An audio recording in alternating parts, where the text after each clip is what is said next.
talk to survivors who come back from tragedy, and they often ask the question, why was I spared? Bullying and safety, to me, all go together. The threat of what can happen out of school, shootings, shutdowns. The whole issue with post-traumatic stress disorder is that there's emotional trauma.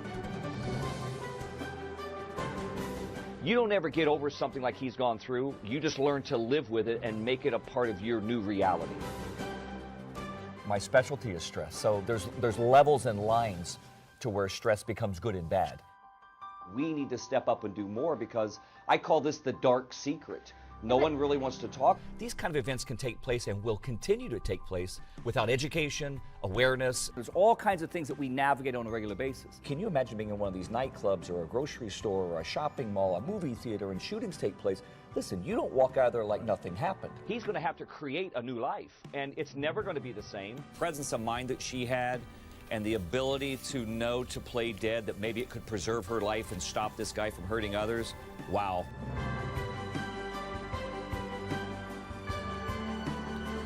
All right, so that's what I do mostly in the news. So they don't call me when things are good, usually. They usually calls me when people are dying, there's tragedy, there's disaster, there's all these things, because most people only see stress as a negative thing. So what we're going to talk about tonight is the flip side of that coin, that stress is nothing more than gravity. It's neither good nor bad, it's neutral. It's how we interpret it, how we utilize it. So this is how I train performers, professional athletes on handling performance under pressure, which is what this whole process is. So everybody should have a sheet on their table there. If you don't pass those out, if you could. Do me a favor, take this survey real quick. It'll only take you a couple minutes. Just be honest with yourself. It's only your score. You can share your score. You can hide it from the person next to you, whatever you want to do. But just on a scale of 1 to 5, score yourself and then add up your score going down and total it up. This is really a shortened version of what I use when I coach people one-on-one. It's like a 45-point piece that we go through, so it's very detailed. This is just for quick reference in a public setting like this to get an idea. All right, so most of you look like you have scores. Did anybody hit the elite category? Anybody? Okay. How about professional? All right. Amateur? We'll get most of you. And burnout, you just stay awake. That's all you got to do. You know, I'm not going to let you out until you get something you can take home. Okay? Now, you can see the questions. They're very basic. I mean, we all know this stuff. This isn't like, oh, wow, I can't believe I didn't know I need to eat all day and, you know, get rest cycles through the day. We know this stuff. We just don't always do what we know. And that's the trick. It's the disconnect between the mind and the body and the mind. And what connects those two entities are our emotions. So that's the language that communicates between our head, our body, and our head. So a lot of times people are really confused about their own emotional status or the emotional status of performing or other performers. And if you can establish that and tap into that, that is the key. So as I train athletes, actually one of the athletes actually lives right here in Jupiter, Oliver Askew, who just won the IndyCar Lights Championship this year. And we actually do a podcast here. Also, thanks to Venture X for allowing us to be here. We're here weekly. And Chet didn't mention this part, but we do a podcast and interview corporate executives literally globally on our podcast, talking about performance and pressure and how people do things. So it's interesting to take someone who's trying to get from A to Z and all the pieces in the middle, and how do I get there mentally, emotionally, spiritually, physically. So that's what this entire piece is. What I would mention is the trick to this is the adaptation to speed and quality. How quickly can you adapt, and how well can you adapt to what you need as an individual performer?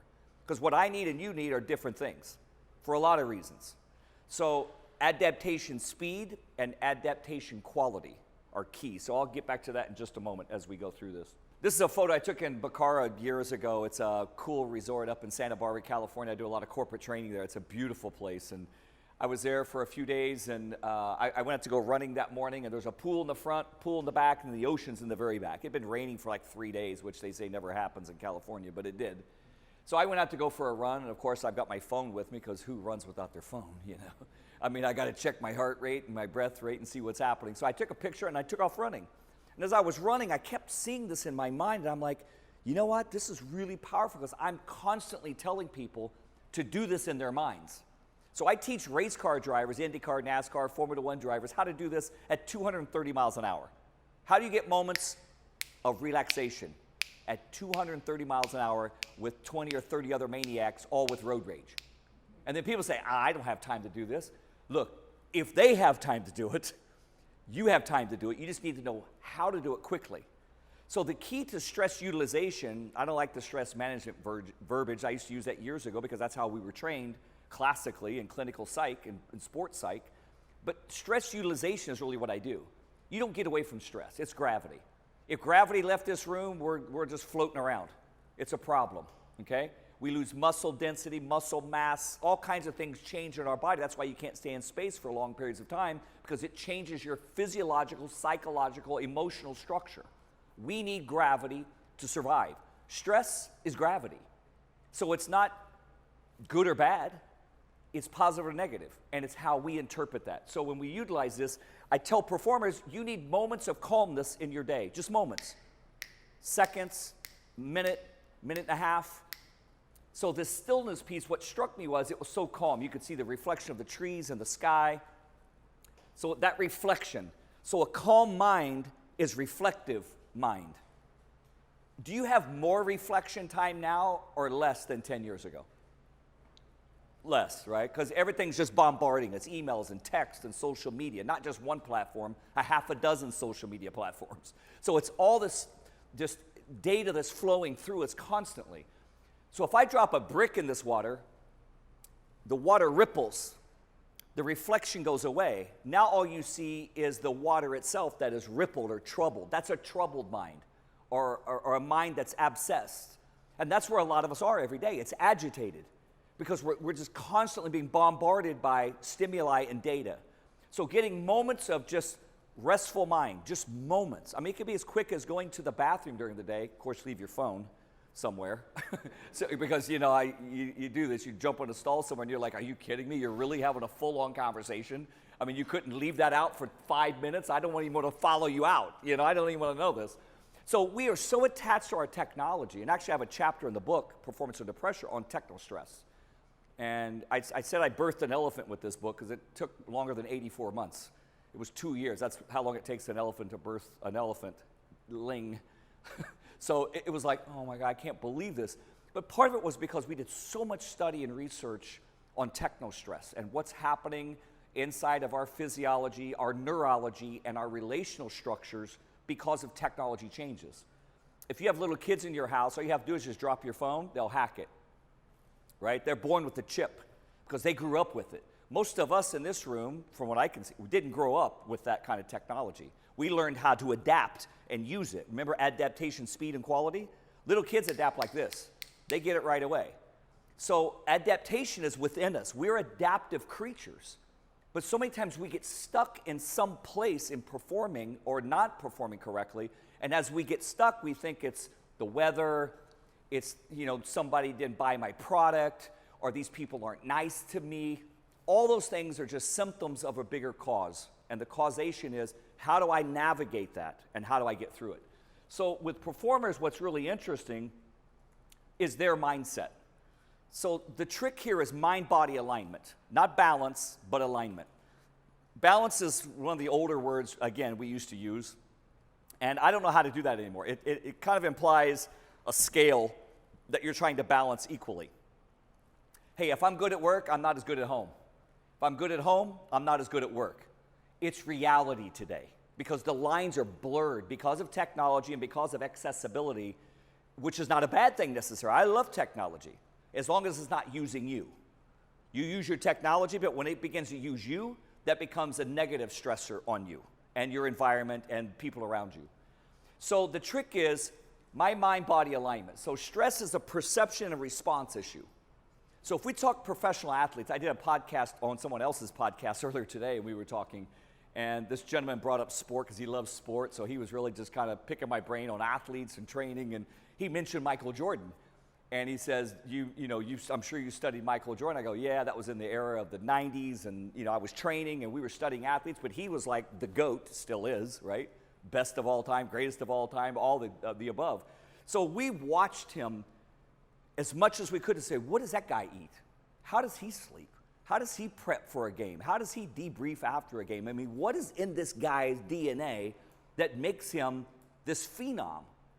And what's interesting is, athletes at any level, if they're good, and especially by the time you get to the collegiate and professional, or at least the amateur Olympic level, they don't use the word stress.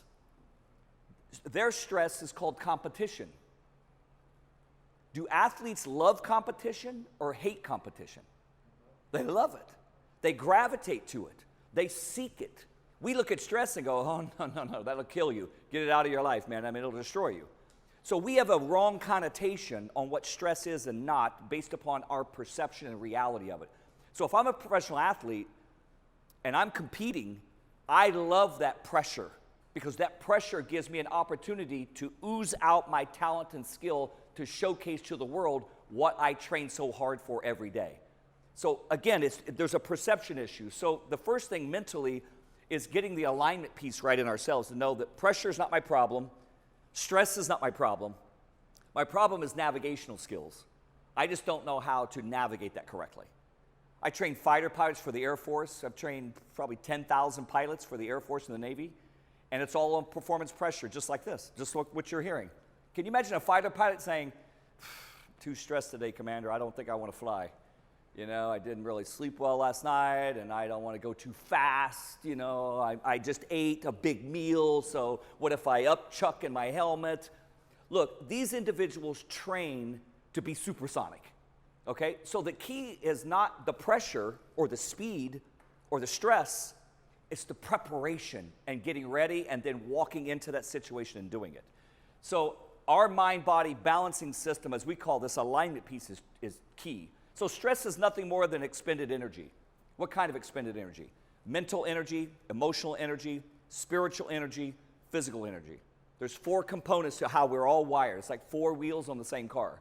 So in our mind, which you just scored on in your test, your mind, right? Your emotion, your spirit, which are your belief systems and your values, and your body, which is your energy levels. Those 4 components, when they become aligned correctly in you as an individual performer, that's when magic happens. So as I work with performers, my deal with them is, how do we get you aligned as quickly as possible?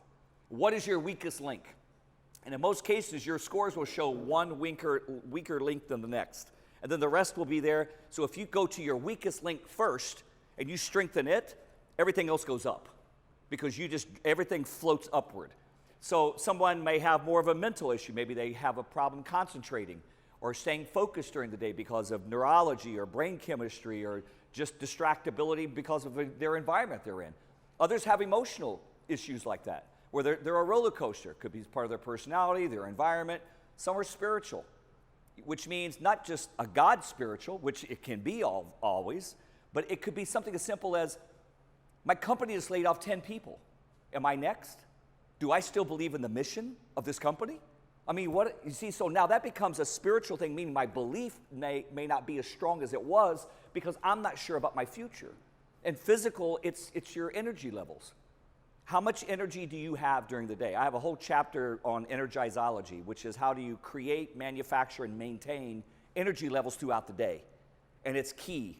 And you need to know how to do that because everybody is zapping our energy, you know, and energy is a commodity.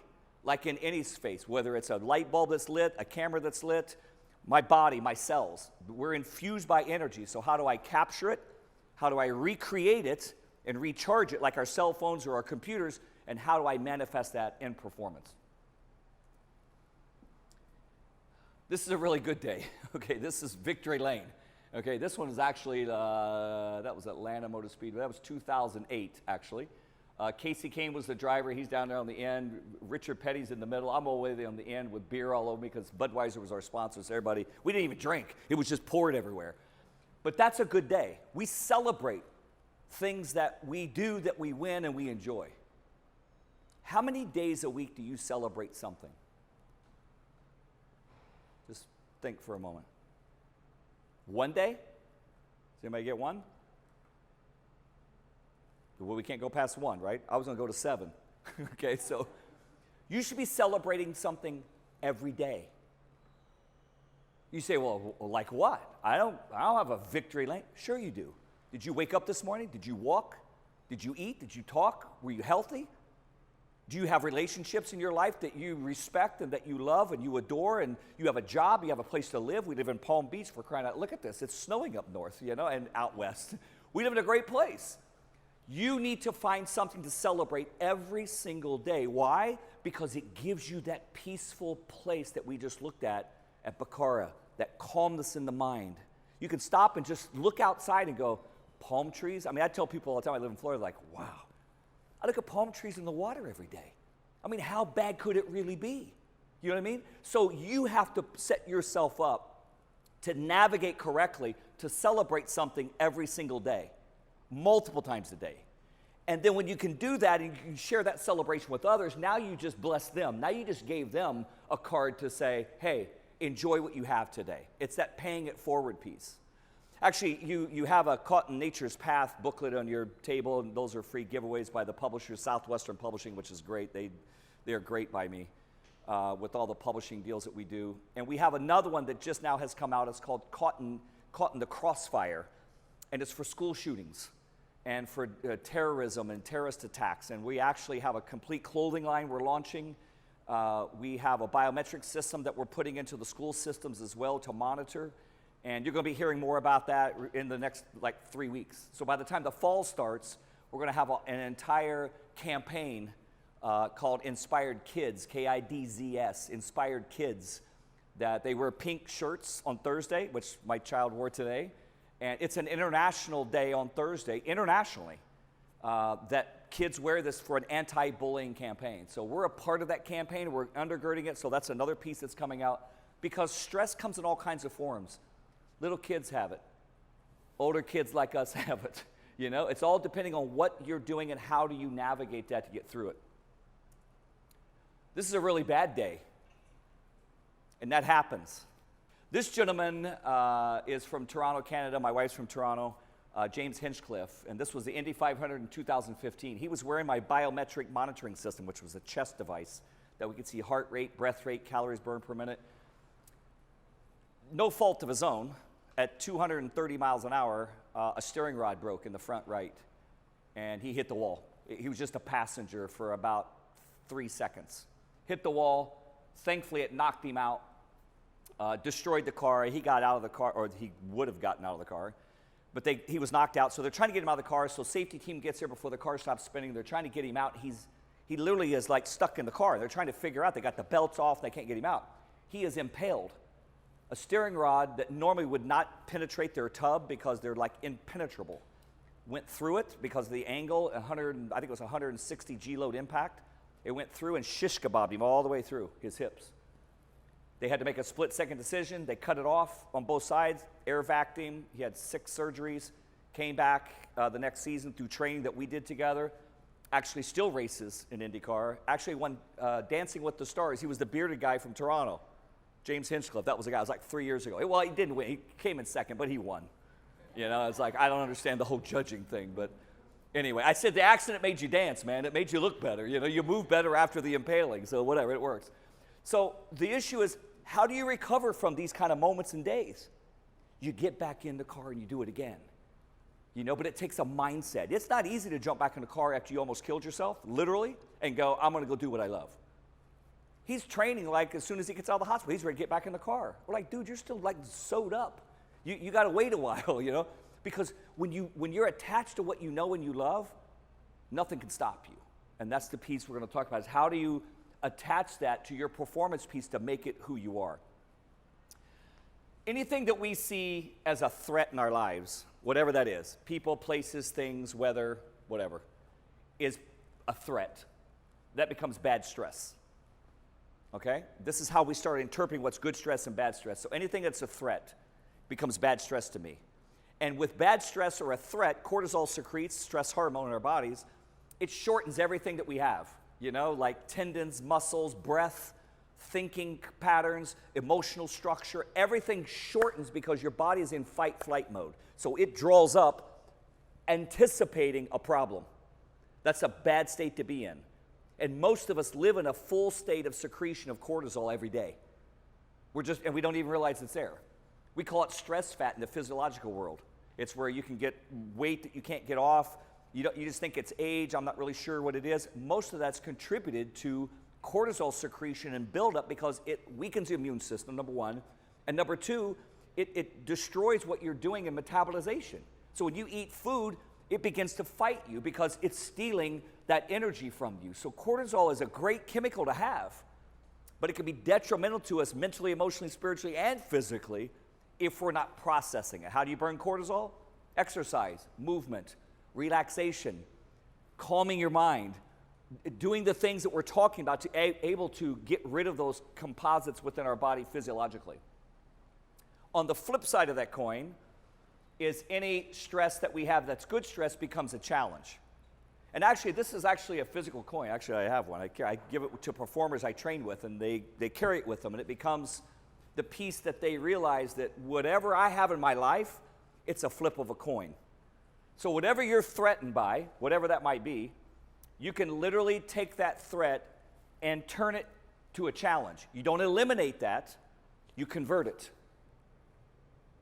Okay, because we can't just eliminate everything. You can't eliminate your boss you don't like. You can't eliminate the weather you don't like today. You can't eliminate taxes you have to pay. You can't eliminate most things in our lives. We navigate them. So flipping that coin from threat to challenge is a navigational skill. So if we had more time, I'd take people through on the coaching side and the corporate side, take one threat in your life, turn it to a challenge, and do it on paper. And you start charting it out, and you're like, well, I don't know how to do that. Well, that's the exercise. So everything becomes James Hinchcliffe hit the wall and almost killed himself. That's a threat. You could die again. He gets back in the car and says, let's go not die again. You know? That's a mindset. You jump back in the car and you do it again. Why? Because you know why you're doing it. It's the passion that fuels you to know why you're doing it, and you get out there and you do it again. On the spiritual side of this, which is interesting, I'm going to spend a couple minutes here. This was really interesting because performance alignment is really a big piece. I remember I was in Detroit in the 90s, and one of the first corporate clients I went to was Chrysler, who went through like 4 iterations. I was with them like 15 years doing maturation pieces of everything they went through, all their mergers. You know, they went from Chrysler to, well, it was Lee Iacocca to the regular Chrysler Corp, and then it became Daimler Chrysler, so the Germans came in and bought them, and then they sold, and now they're owned by Fiat, which they're Italian now. So they just went through all these pieces over the past 15, 18 years, but they navigated. I remember when I first went into them, I talked to them about the spiritual piece that was missing in most of the corporate performers. They're like, whoa, you can't come in here talking about God and religion, and this is a company. I'm like, that's not what I'm talking about. I mean, if people use that, that's fine. You can add that to it, but that's not the point. The point is, what drives you? What is inside of you that wakes you up in the morning, that pushes you to be the best you can be? That's the spiritual piece I'm talking about for sake of this. So the 4 pieces that we look at and I measure on a longer survey form that we use is motivation, passion, perseverance, and force. Those are really cool things. If I could bottle those up and put them into a pill or something soluble, I mean, we'd make a mint from it. Because everybody's trying to do that. You ever try to motivate people as a leader or a parent? It's exhausting, right? It's like, oh, come on, please. You know, dude, clean your room. You know, just, you love me, I love you. Come on, just do something, man. Help me. Mom's going to kill everybody here. Just help me. Do something with me, you know? Passion. And I don't mean just passion for a relationship, passion for just life. For waking up in the day and going, God, I'm glad to be alive today. You know, I have health, I have strength, I have something I can contribute. Perseverance, the ability to keep going. And then force, which is a tough one. That's when things are tough, you just man up, woman up, and you put your head through the wall. You do what you have to do to push through that insurmountable odd. Those are 4 great qualities. I learned this by raising children, all boys, fortunately or unfortunately, I don't know which. But my middle son was preteen, so he was about 11, turning 12 years old, and he couldn't keep his room clean, so I'm sure no one has ever experienced that, but that's what my kids went through, okay? So we go in his room, there's like plates of food under there from the day before, there's clothes under there, there's probably things living in there, you know? So we'd have these conversations, like, dude, come on, man, you gotta clean your room, right? We all live here, this is shared space, you know, we're all under one roof, you know, you gotta help me. You love me, right? Yep. I love you, right? Yeah. You love me, I love you. I'm singing Barney to a 12-year-old. You know, it really doesn't work, but so it wasn't computing. So eventually I said, okay, look, I got to motivate this kid, right? I'm pretty good at this. I do this for a living. So I'm like, all right, I'm going to pay you to clean your room. How about that? I'll give you an allowance. Deal? Deal. 2, 3 days in, partially clean, 4, 5, 6, day 7, he asked me for his allowance. Let's look at your room. Open the door. It's trashed. I'm like, he says, but I need an allowance. I go, dude, first of all, you can't even spell it. And second of all, you were supposed to do something to receive it. So that didn't work. So I said, okay, I'm going to take stuff away from you. Cell phone, computer. I have to, like, do the negative side of this. So I took things away. He didn't care. He just sit in his room, look at the wall, do his homework. I'm just like, I don't know. He's not mine. I really didn't understand this kid, So I finally, you get to a place with raising kids, like anything you're trying to coach or motivate at points, you need help.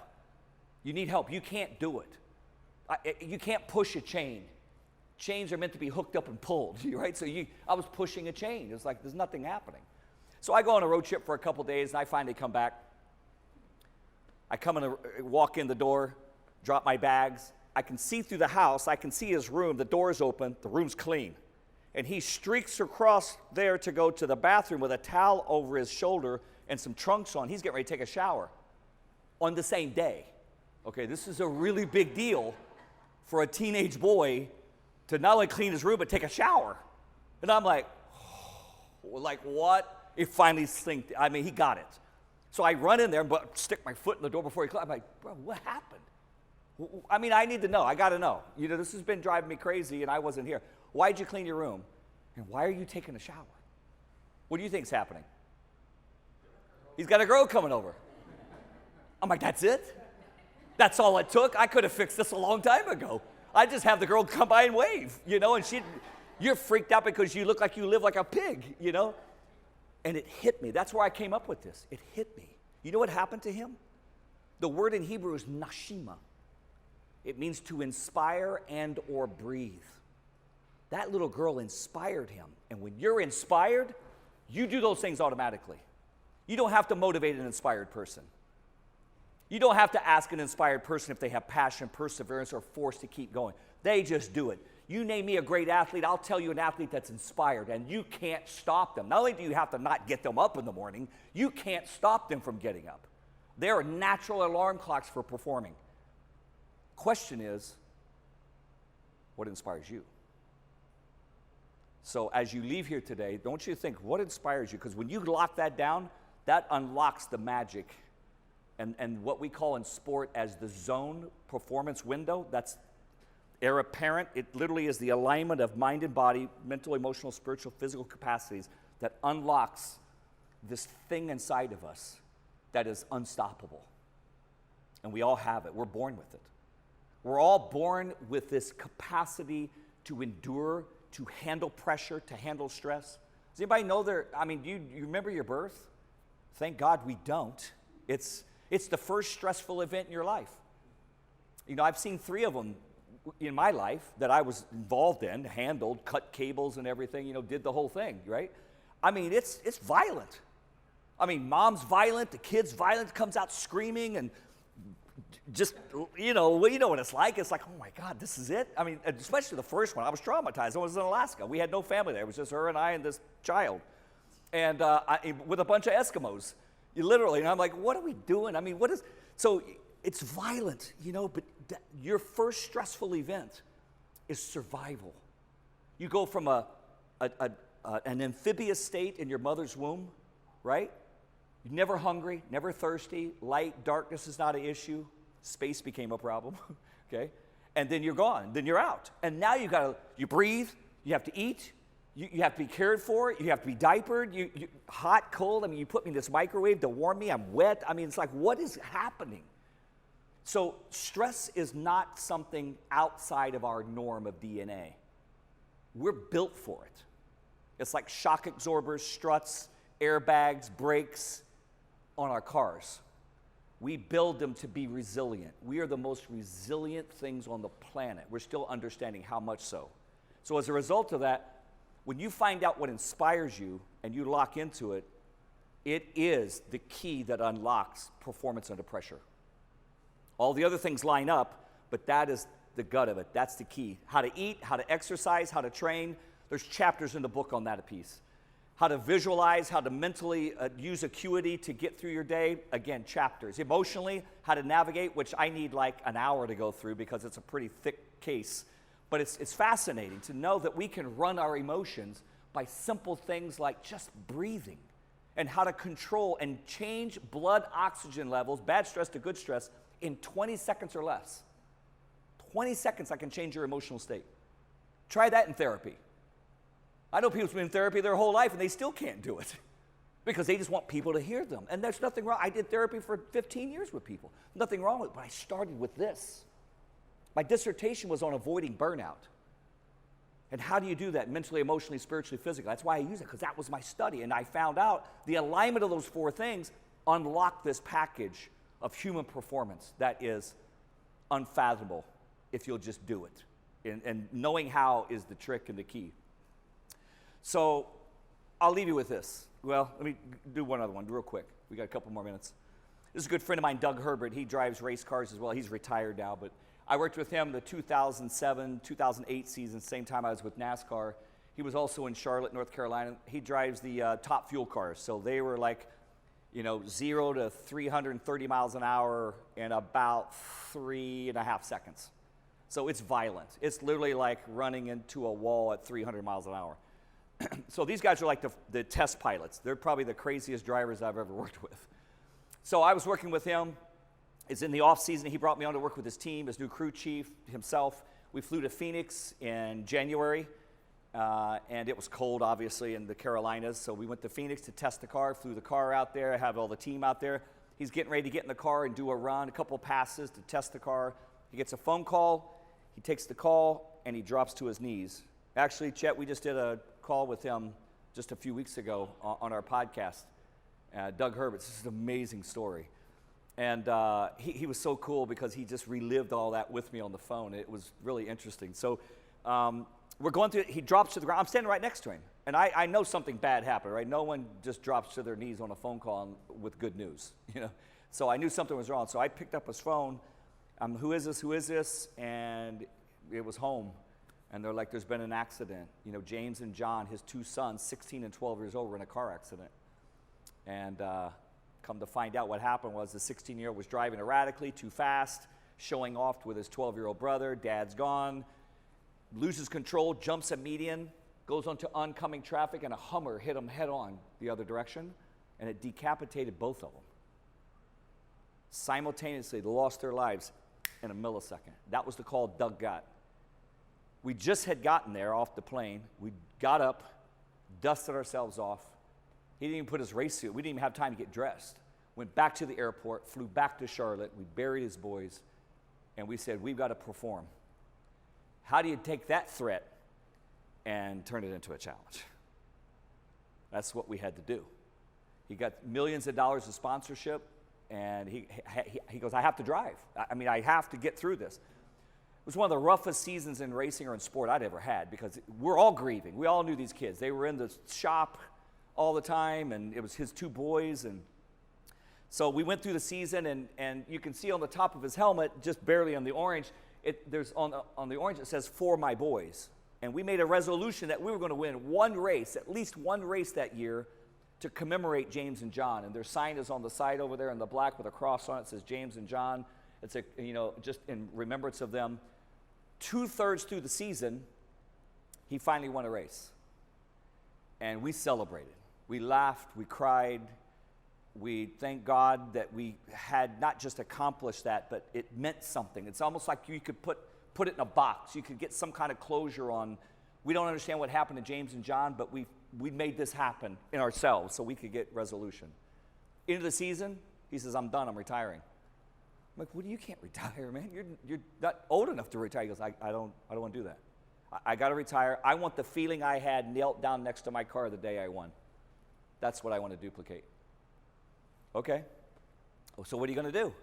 So I'm still coaching him over a couple months, and he's like, I'll figure it out. So he calls me one day, he goes, I know what I'm going to do. I'm going to create a safe driving program for teenagers so they don't end up like James and John, and I'm going to share their story. He has trained 20,000+ students across the country and their parents on safe driving.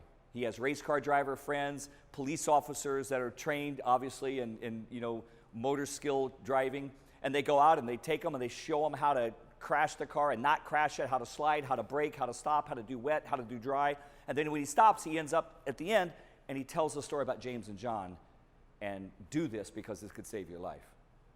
Doug inspires me. I have a lot of people in my life that inspire me. You do too. And I focus on those people during the day. When my things get tough, I look around me and go, it's not that bad. My older son was born in Anchorage. I told you about the first slimy one that we saw. He's 35 years old now. And if you stood him up, he's this tall. He weighs 65 pounds, and he's totally disabled. He's in a wheelchair. He doesn't speak. He doesn't walk. He's fed in diapers as an infant. I just did 3 nights with him this week, so I look like I look because of that, because he has to be rolled and tossed every hour.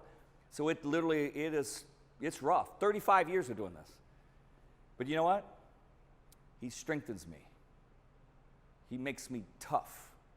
The reason I got into this whole field was because what Nietzsche said, what doesn't kill you will make you stronger, that's him to me. And when I think I'm having a bad day, I think about him. What if his nose itches? He can't even tell someone it itches, and he can't touch it. He just blocks it out. How do you do that? You know? My body hurts. I've been in the chair longer than 90 minutes. I need to get out. I can't tell anyone. And if you're not on it, what's he feel like? How do you do that? I don't know how to do that. And I've watched him do it for 35 years. And it is the power in my soul outside of God himself that will not be stopped inside of me. So when I think I can't do it, I just think of him and I'm like, get out of the way. I got this. I'll go day and night. I do like Navy SEALs. We train Navy SEALs in this protocol, and it's an evolution. When they go on a mission, it's not day or night. It's not sunlight, dark. We go until it's finished. If it takes a day, a week, a month, a lifetime, and if we bring you back in a bag, we're bringing you back because we don't leave people behind. We do what we have to do to get the job done. So I've been 35 years on an evolution. And you know what? It's made me a better person. So whatever's wrong in your life, whatever's screwed up in your life, probably the best thing that ever happened to you. Threat to challenge. How do you take that, convert it? Don't run from it. Don't figure it out. Don't try to explain it away. Embrace it. Love it.